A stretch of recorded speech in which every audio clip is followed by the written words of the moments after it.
Jamey Anderson holds a photo on his phone of himself, bottom left, at the Word of Faith Christian School with classmates.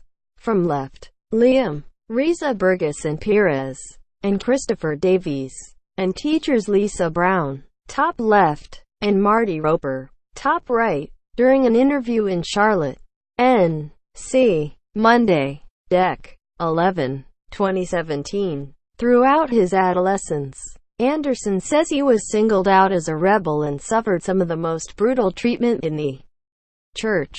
Among his transgressions, making a funny face at a classmate. AP photo, Chuck Burton, Spindale, N.C. Jamey Anderson vividly recalls being a skinny kid trembling on the floor of a dank, windowless storage room, waiting in terror for the next adult to open the door. He was bruised and exhausted after being held down while a group of Word of Faith Fellowship congregants, including his mother and future stepfather, beat him with a wooden paddle. He said, as with most punishments at the secretive Christian church, Anderson said, it was prompted by some vague accusation. He had sin in his heart, or he had given in to the unclean. The attacks could last for hours until he confessed to something, anything, and cried out to Jesus. He said, sometimes even that wasn't enough for redemption. Then, Anderson said, he would be locked in a dark place he called the green room, where he would bang his head against the brick wall, wanting to die. I just wanted it to end, he recalled in a series of interviews with the Associated Press. Of course, they told us that killing yourself is the unforgivable sin. Today, Anderson is a 29-year-old handsome, articulate attorney with a quick wit and a sarcastic side. At first glance, he seems well-adjusted, but he finds it hard to trust anyone. He fled the secretive evangelical church when he was 18, but he is not free. More than a decade later, he still struggles to find his footing in a world that he doesn't understand. Having been raised, as he puts it, in a cult, night terrors jolt him awake. He fears people will think he's delusional if he discusses his experiences in Word of Faith, because the stories seem unbelievable. He missed a lifetime of pop culture, which makes it difficult for him to build connections with his peers. Worst of all is the suffocating anguish that rushes in when he looks back on the beatings and isolation. There were times that mentally you just feel broken. He said, I mean, I was a kid, I couldn't even process why this was happening to me. As part of an ongoing investigation into Word of Faith Fellowship, dozens of former congregants have told the AP that church members were regularly beaten in an effort to purify sinners, even children. But despite allegations of abuse spanning 2 decades, authorities have done little to intervene. As a child, Anderson said, he was questioned by social services investigators in church co-founder Jane Whaley's office, but was too afraid to tell the truth. In 2003, he said, the church forced him to sign an affidavit saying he had not been abused and that church discipline was God's mercy on my life. Anderson was about 4 years old when his mother joined Word of Faith. He describes his childhood as nothing short of hell. Throughout his adolescence, he was singled out as a rebel and suffered some of the most brutal treatment in the church. Nearly 24 former congregants told the AP. Among his transgressions, making a funny face at a classmate. His most traumatizing memories stem from the green room, a storage area named for the color of its outdoor carpeting in a house his family shared with more than a dozen church members. The long stretches of isolation, the incessant hum of a dehumidifier and the pervasive smell of mildew almost drove him mad. He said, I remember thinking about it in that room, thinking, I wish that someone cared. I wish that someone got me out of here. He recalled. Former Word of Faith member Risa Burgeson said that when she visited her aunt, who lived with Anderson's family, it seemed like Jamey was always in that room. Pires, who left the church 3 years ago, said children were encouraged to tell on Anderson and others for the slightest perceived infractions in the church's K-12 school, where she was in his class until the 9th grade. Anderson would be pulled from the classroom and brought to another room where he would be brutally paddled. She said, "You could hear the loud whacks through the wall." She said, "You just sat there, hoping you were next." After breaking with Word of Faith, Anderson lost all contact with his mother and brother, who remain in the church. He said Whaley even refused to let him attend the funeral of his grandfather, the most important male figure in his childhood, and that he was omitted from the list of family members in the obituary. He is free, and yet, he said, he cannot escape the church's reach. It has branded him permanently. He fears. He is speaking out now. He said, "Because I want to make sure that kids there, they know that there's a better way to live, that people can love you for who you are, that they're not going to mistreat you." Knowlton, an attorney for Whaley, denied Anderson had been mistreated.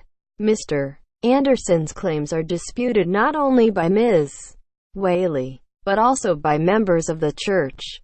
He said, "To understand what Anderson lived through, it is necessary to understand Word of Faith." Founded in 1979 by Whaley, a former math teacher, and her husband, Sam, the church has grown to a congregation of nearly 750 people in rural Spindale, with hundreds more followers extending to Brazil, Ghana and other countries. Jane Whaley is the unquestioned leader, presenting herself as a prophet. Over the years, she has decreed ever more stringent rules, dictating how followers dress, where they live, who they marry, and even when they have sex. Birthday celebrations, television and music are strictly off limits. A series of AP stories over the past year have documented widespread abuses within Word of Faith, prompting investigations in the U.S. and South America. In July, the AP revealed how the church mined its two branches in Brazil for a steady supply of young laborers who say they were forced to work for little or no pay in the U.S. at businesses owned by church leaders. In November, the AP documented how the sect used its power and influence to wrest children from poor single mothers. Anderson said some of his earliest memories are of a church practice called blasting, in which congregants are shrieked at, sometimes for hours, to drive out devils. The sessions often graduate to slapping, punching and choking, according to more than 40 former members interviewed by the AP. The members said Whaley quotes Acts 2:2 and other scriptures to justify the practice, when suddenly there came a sound from heaven like the rushing of a violent tempest blast. From early childhood, Anderson always seemed to be in trouble, resulting in regular severe beatings. Several former members said Anderson recounted a particularly brutal attack when he was about 9, when he said a female church member pinned his arms down while his mother sat on his legs and beat him with a paddle. "It hit me in many other places than where it was supposed to. But they didn't stop, because I needed a breakthrough. The demons were taking me over. As a kid, I was going to go to hell. And so they kept swinging the paddle, he said. Anderson's mother, Patricia Dolan, did not respond to phone and text messages from the AP. Former congregant Danielle Cordes said it was common for adults to hold children down by their arms and legs during attacks.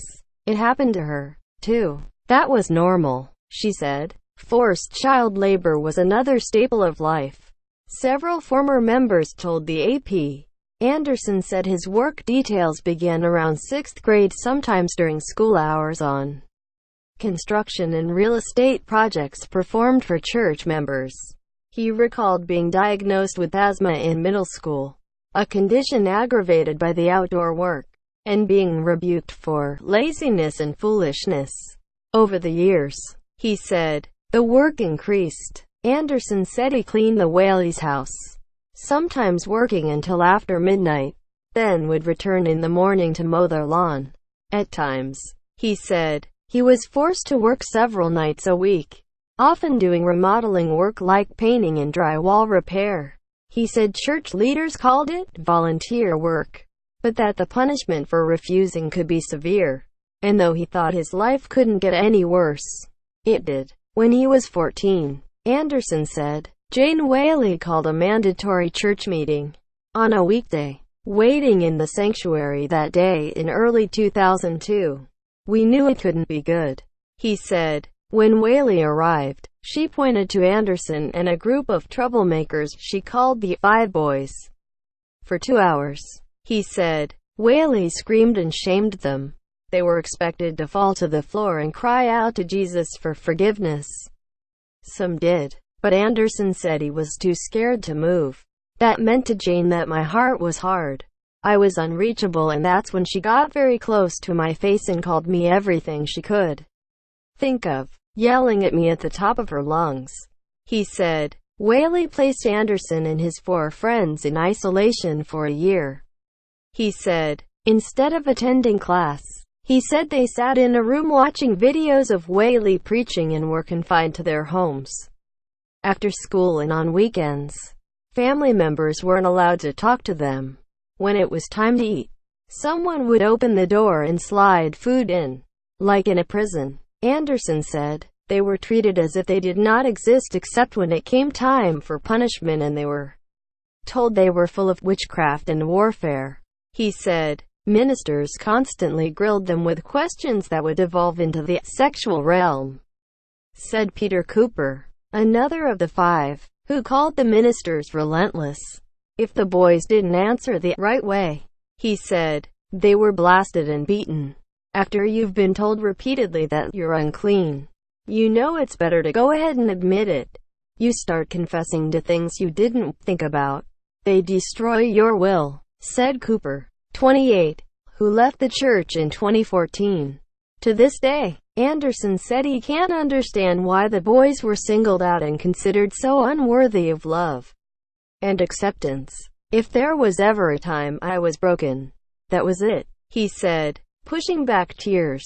When Anderson walked away from Word of Faith, he left behind the only life he had ever known. He wanted freedom, even though he wasn't quite sure what that meant. Despite having an outgoing personality, his isolated upbringing makes it hard for him to fit in. If he's hanging out with a group of peers and someone cites a scene from a movie or line from a song, he has no idea what they're talking about. He doesn't get their jokes. The loneliness can be crushing. He said, it also remains difficult for him to maintain romantic relationships, crippled by the fear of questions about his past and embarrassment about his night terrors. I don't trust anybody with this thing. It can change the way people look at you, Anderson said. Still, he forges on, determined to build a happy life. He graduated from law school and was hired by a respected firm in Charlotte, and his future for a change seemed bright. Then one night in October 2016, the police knocked on his apartment door and arrested him for trespassing on his brother's property. Nick Anderson had sworn to a magistrate judge that another church member spotted Jamey on his property. When presented with overwhelming evidence that Jamey was nowhere near his brother's home that night, District Attorney Ted Bell dismissed the case. But Jamey said he was humiliated by having to explain to his neighbors and law firm that members of a crazy church had made false accusations against him. Reached by phone, Nick Anderson declined to comment. The district attorney said he considered charging Nick Anderson and the church member with intimidating a witness, but instead would send them a strongly worded letter to not do it again. That provides little solace to Jamey. Like the skinny little kid locked away in the storage room anticipating the next beating, he still can't escape the fear of what the church might do next, because he does not want any other child in Word of Faith to suffer like he says he suffered.